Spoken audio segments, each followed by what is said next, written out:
Welcome to Urban Knife Guy, where we explore the urban lifestyle and jungle survival.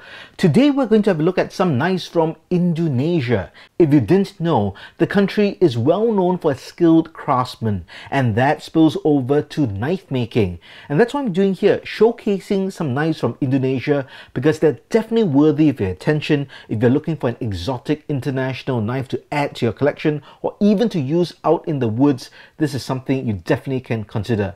And today we're going to look at Gios Custom Knives. First, if you watch this channel regularly but have not subscribed, please do so to help the channel out. Thanks. So I've got two knives here from Gios, that's G-I-O-S. It's a skilled knife maker based in Purwakarta, Indonesia. Each knife reflects the commitment to producing reliable and functional tools. And I like they view it as tools. I have two knives here, one's a Bushcraft knife and one's a Puukko. Let's look at the Bushcraft knife first. Now both knives come with a very nice sheath. Good quality leather, nice and thick, nice sheen to it as well. You got single stitching but really thick thread over here. Very secure, definitely, and of course that's a very good fit as well. You get a belt loop, that's it. You can add your own dangler system if you want. This is just stitched together, and maybe there's a bit of glue as well. So time will tell how long this would hold up, but definitely serviceable. And if you like this kind of a minimalistic look, even for this kind of traditional knife, I think this looks very well, very understated but very nice. One thing I'll comment about the Indonesian leather in general, they tend to be a bit on the dry side. That could be due to weather conditions, maybe, I'm not sure. Or it's the way they tan the leather. In any case, I would recommend always putting leather conditioner on the leather to really keep it supple. So let's take it out and let's have a look at the knife.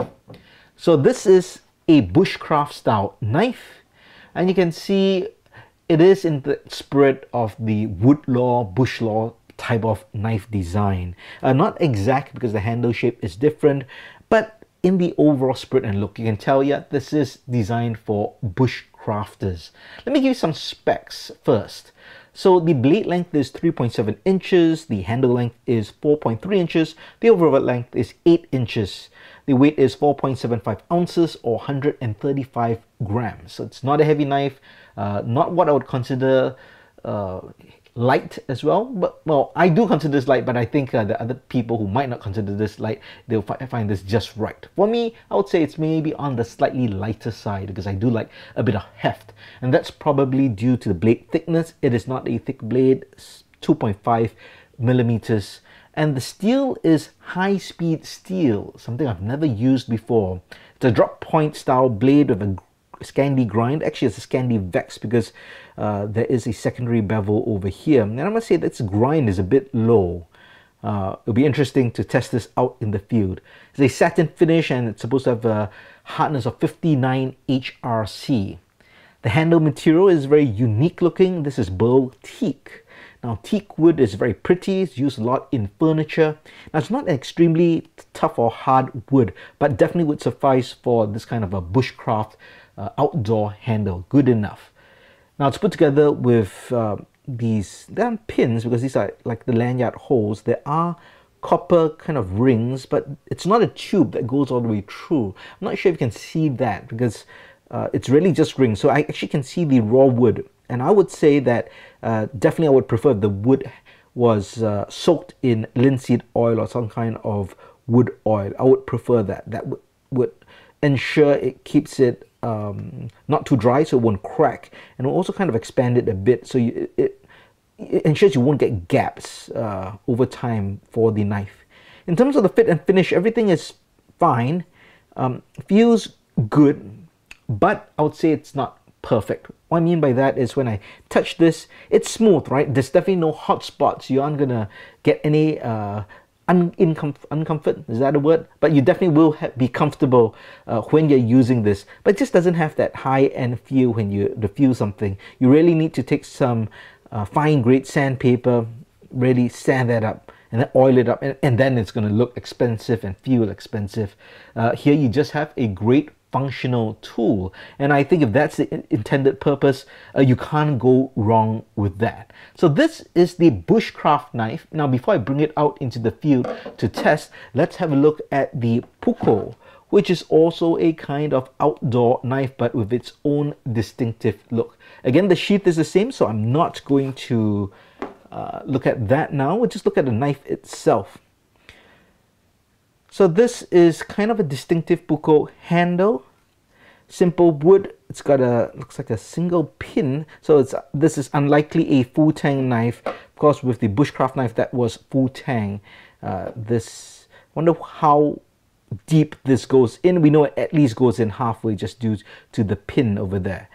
So the way you use this knife would be very different from the Bushcraft knife. I wouldn't want to batten with this, for example.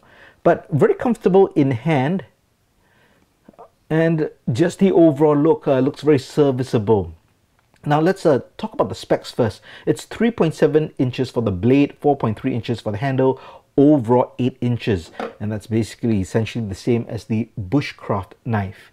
The grind's also that Scandi grind, or that modified Scandi, very similar, same steel in the high speed steel, and this is a rosewood handle, so different kind of wood, right? It's nice to see that difference. And there's kind of an inlay over here, not sure what this material is. It's white, could be plastic, I'm not sure, but feels good in hand, no hot spots. My comment would be the same for the Bushcraft knife.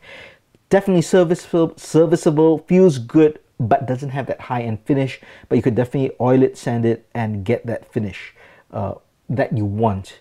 Let's test out the sharpness of the blades. Got some paper over here. Yeah, could use a bit of stropping, I would say. Yeah, I can feel that. You can even see it. There is a bit of micro burrs. Let's try the Bushcraft knife over here. Let's try this side. Okay, this is better. Yeah, that's much slicier.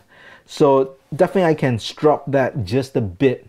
And let's bring these two knives out into the field, test them out with some wood processing, and I'll share my thoughts out there.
So here are my thoughts on these two knives from Gios after field testing it. I think if you're looking for serviceable, workable Bushcraft knives, something you're going to bring out for the outdoors, for woodcraft, general camping, you can't go wrong with any of these. This Bushcraft knife, of course, is full tang, so it's probably has more capabilities than this Puukko, although a lot of people might like this traditional design. So I did not batten with this simply because I do not know where the tang is, just based on the pin. Probably looks maybe just halfway down the handle, but I didn't want to damage that handle or the knife itself. But I tested this out, definitely no problem. I have a very challenging wood this time round because of just the nature of how wet and also how hard that wood was. So really getting through it was not as easy as normal in terms of splitting, but it still did the job. Now when it came to feather sticking, all right, let's look. I've got two feather sticks here. This one is from the Puukko. You can see it's finer. I would say for some reason I had a tougher time getting the right angle to get the feather sticks for this. Now it just could be, you know, as knives are different, you have to get the feel of it. but I just found it a bit more difficult, but I could get them in the end, as you can see, and they're pretty fine. Now, but to look at these two knives, they are the same thickness. The grinds are also the same. They're both Scandi grinds. There is not a secondary bevel there, but they perform differently when it came to feather sticking. So this is this one, and for the Bushcraft knife, you can see bigger curls, thicker, but still really good as well. Right, so one was finer for the Puukko, and for the Bushcraft knife this was thicker, but still could get really nice curls. So again, for what you're trying to do out in the field, if you're doing some wood processing and general cam tasks, as you saw, cutting through paracord, absolutely no problem whatsoever. So very serviceable, and that's why I'm generally very impressed by the Indonesian knife makers. You shouldn't sleep on them. Definitely check them out. As mentioned, I'm going to leave the links in the description below, and you can see what knives you can make, and I'm sure you could find something that you'll be pretty happy with, and something pretty exotic from this part of the world. Let's check out if they can strike a ferro rod. We'll start with the Puukko over here. Yep, not a problem. And for this Bushcraft knife, not as good. You could probably sharpen it just a bit by filing, but it still could throw sparks, so definitely still can be done. So overall, you know, if you're looking for a woodcraft knife for bushcraft, for camping, or even just hiking, these are small, lightweight, compact, and they can do all the tasks that you need outdoors. But do let me know what you think about these knives, having seen their capabilities and how they look. I'd love to hear what you think in the comments below. If you liked the video, please give it a thumbs up, and if you like the content in general, please subscribe to the channel and hit that notification bell. Thanks for watching. Talk to you soon.